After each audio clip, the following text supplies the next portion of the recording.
今日もスーパーに来ました。するとなんと生きたタラバガニが売ってました。願って運命を感じたので、満員電車に揺すられながら家に持って帰ります。てな感じで帰ってきました。今回は小さい時から一度でいいから飼育してみたかったこちらタラバガニさんを買ってきました。このサイズタラバガニだったらちっちゃい方で、まだまだこの子は子供だね。そうしましたらタラバガニって冷たい海でしか生きられない生き物なので、一旦窓を開けて室温を下げていきます。やっぱり少し弱ってますね。ヒーターガンガンの満員電車の中、この子も揺すられてきたんでね。ポチッとみんな丸く竹本ピアノ電話してちょうだいと。早速エアレーションを入れて海水の中の酸素量を上げていきます。このタラバガニ飼育難易度はかなり高くて、まず水温ですね。タラバガニは北海道とかオホーツク海、ベーリング海などの水深に 300m とかの深い場所にいまして、飼育の適温は3から6度って言われてます。だからまずこの子を飼うには水温をかなり下げないといけない。あとは水質悪化に異常に弱くて、ストレスを感じると餌も食わない。またね、活動的な大型甲殻類なので酸素要求量がめちゃくちゃ高い。酸素が少ないとすぐ落ちちゃうんだよね。なのでタラバガニを飼うには広めの水槽を準備せねばなりません。ここで今回はこのお風呂でタラバガニを飼育していきたいと思います。でもね、皆さん、これには深い理由がありまして、タラバガニのために120センチ水槽を買ったんだけど、発注ミスで昨日届くはずが一向に届かなくて、だから大きい水槽が届くまでこの風呂型水槽でタラバガニちゃんを買っていくと。ではね、早速お風呂に海水をぶち込んでいくんだけど、使っていくのはこちら人工海水の素。今はね、ホームセンターとかアマゾン、いろんなネットショップで買えます。みんな大丈夫だよ、安心して。海に行かずともこの人工海水の素さえあれば、いつでも風呂に海水張れるし、いつでも風呂に海が作れるからね。人工海水って本当にいろんな種類があるんだけど、水替えするために買っていくものだから、本当に高いやつじゃなくて安いやつで大丈夫です。これとか水道水にぶち込むだけで海水ができます。中にはね、軽き抜きした水じゃなきゃ使えない人工海水もある。ではね、バケツに水を丼アタックして、水を入れ終わりましたら人工海水の素を丼アタック。そうしたら次にかき混ぜるんですけど、ちゃんとね、おまじないします。ワン、ツー、スリー、フォー、クッキー。そして人工海水の素をかき混ぜ終わりましたら、こちら比重計で塩分濃度を測ってくる。これをまず丼アタックするわけですね。塩分濃度が 1.020 でした。これはちょっと低めですね。もうね、緑の枠があるじゃん。この緑の枠より下が塩分濃度が低すぎるし、この緑の枠より上が塩分濃度高すぎるんだけど、生き物によってこの比重は少しずつ変えなきゃいけなくて、タラバガニは今回少し高めがいいんだよね。1.024 から 1.025 あたりを目指してやっていく。この比重計と人工海水と水槽さえあれば、誰でも簡単にね、海水の生き物変えるんで。海水、ほら。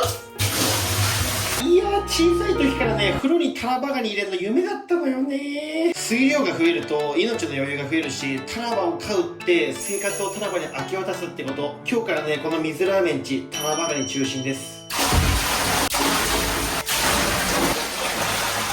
はい、ってな感じで海水入れ終わりました。見て、こんくらい水量あればタラバガニちゃん余裕で飼えるでしょう。次はですね、今回絶対必須になってくる水槽用クーラーです。これがないとね、タラバガニは飼えません。Amazon とかネットで買えるやつなんだけど、水温を下げれる最強のアイテムです。これがあればいろいろな生き物飼えて幅が広がります。渓流魚とかもいけます。今回お風呂ではこのポンプで水を巻き上げて直接クーラーで冷やしていきます。さっきね、ろ過器を簡易的に作って風呂で使えないか試したんだけど、風呂だと高低差がなくて水がうまくろ過器に落ちてこないから、今回はろ過なしで活かしていきます。まず水がきれいなんで全くもって問題ないです。ポンプの先をこちらのクーラーとつなげます。で、ポンプで汲み上げた水がこう通ってって浴槽に落ちていく感じ。早速ポンプを作動させます。発射。そうしましたらクーラーの電源をつけて、こんな感じで今の水温が出てるんだけど、タラバガニって生息環境的に2度から10度ぐらいの場所にいて、飼育環境下では6度ぐらいが結構安定して長期飼育できるみたいで、今回はクーラーの温度を6度に設定していきます。よっしゃ、水温が下がっていくのを待っていきたいと思います。よっしゃーってな感じで最高のタラバガニ風呂できました。水質テストもしたんですけど全く問題なし。ちょっと温度確認と。では次にこのタラバガニちゃんのお水合わせをしていきます。こっちのお風呂の水質と今いるところの水質じゃちょっと違うからね、こっちのお水を少量こっちに送ることで徐々に体を慣らしていきます。魚であれ甲殻類でさえこの作業やんないと一気にね死んじゃう子もいるから、お風呂の水を汲んだバケツにチューブをこんな感じで入れまして、反対側のチューブの先をこの穴の部分お口で吸います。お口で吸って空気を抜くことでサイフォンの原理で上からお水がね重力に従って落ちてくるんだよね。はい、今吸ってお水が出てきました。これでお水合わせしていく。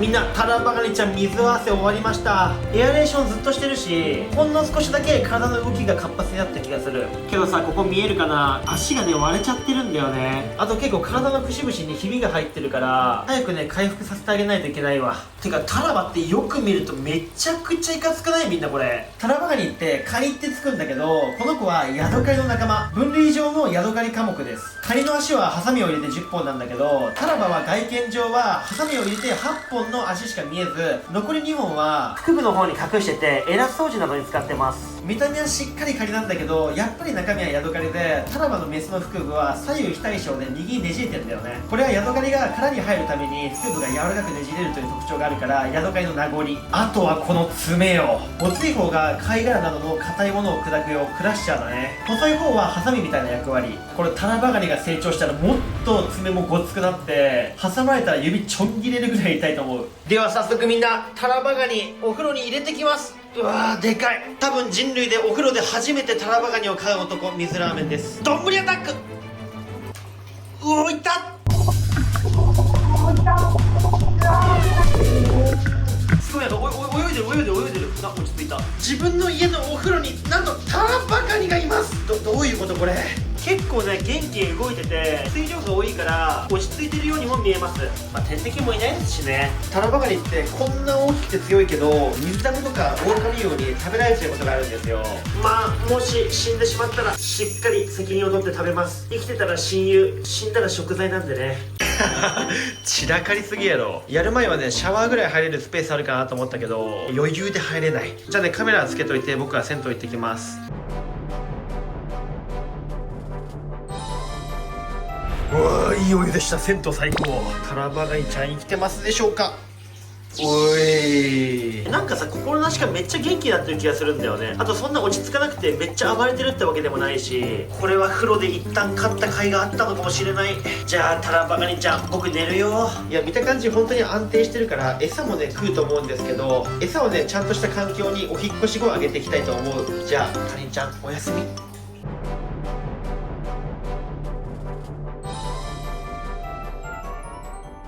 はい、皆さん朝になりました。タラバガニプロジェクト2日目です。タラバガニちゃんは相変わらず元気です。でもさみんな一つ緊急事態。あんまり見えてないかもしれないけど海水が乾いてもう風呂中塩まみれ。このまま使い続けたらこの風呂使えなくなる気がしてる。あとなんかさ海水の水位少し減ってない？こっから流れちゃってるんかな。もうね風呂中ガッサガサよ塩で。寝てる間に海水が顔に跳ねたのか顔がパサつく。いやーやってみなきゃ分かんなかったけど、やっぱお風呂でね海水の生き物は飼うもんじゃないっすね。お風呂への負担がでかすぎた。お風呂一生入んなくて俺はいけるぜって人はねおすすめかも。お風呂はね鯉の泥抜きとか淡水魚を飼うのにはいいと思うけど、こういった大型甲殻類を飼うには少し向かないってことがね大変学びになりました。ではですね120センチ水槽届くのがもう少しかかりそうだから、今実家にある空いてる90センチ水槽を至急持ってきて、このタラバガニちゃんを入れてこの子をねそこで飼っていく。よっしゃみんな90センチ水槽持ってきました。あれから業者さんにお願いして全部ねこれ一式持ってきてもらった。タラバさんがいつでも入れるように完璧にセッティングしました。ろ過器も今回は完璧よ。今ね水合わせ完璧に終わりました。このタラバガニちゃんは本来の自然界の寿命はメスで25年オスで30年程度って言われてるし、足広げたら1メートルぐらいになるからねこのタラバガニちゃん。じゃあ水合わせ完了したんでこのタラバちゃん入れてく。めっちゃ元気。いきまーす。てかよし。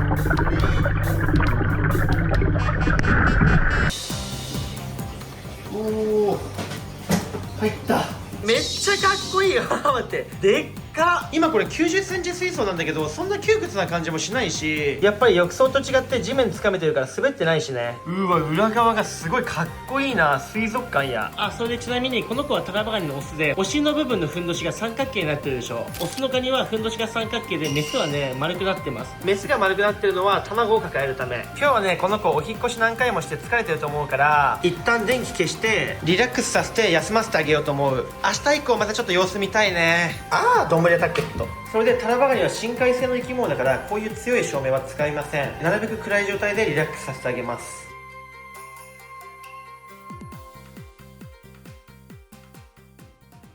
おはようございます。皆さん、翌日になりました。とりあえずタラバガニちゃん生きてた。よかったいや本当にね、朝起きて水槽確認するの怖いのよ。生き物って突然死したり、もともと弱ってて致命的なダメージを負ってたら回復しないで日々弱ってっからね。ただ餌を食ったら結構安定することが多くてですね、こちら今からねエビちゃんを与えていこうと思います。もちろん殻付きのやつ。環境に慣れてなかったりすると最長1ヶ月とか飯食わない個体いるから、こればっかり運なんだけど、タラバガニって年に1回脱皮するんだけど、脱皮するときにこういった殻がついてる生き物、カルシウムをたくさん取らないと脱皮不全で死んじゃうから、水族館では甘エビの頭部を殻ごとあげてるんだけど、僕もね今後はいろんな餌をローテーションしてあげていきたい。じゃあ早速あげるよ。お、餌食うってどころか後ろに逃げてんだけど、変な動きしとるな。いやなんかすごい心配なんだけど、動き回る時に足の動きが連結してないというか、操り人形みたいになっちゃってるんだよね。いやなんか待って、ワンチャン食いそうじゃないこれ。うわすっごい、タラバガニの裏側本当に大迫力。足に力入ってないよ。大丈夫かねあんた。このねタラバガニちゃん、自然界では肉食性で、タモ類とか貝類、クモヒトデ類、魚類の死骸なども何でもねエビ好みせず食うから、このねエビとか本当にごちそうだと思うんだけど、なんかちょっと見た感じなんとか本当に生きてる感じだよね。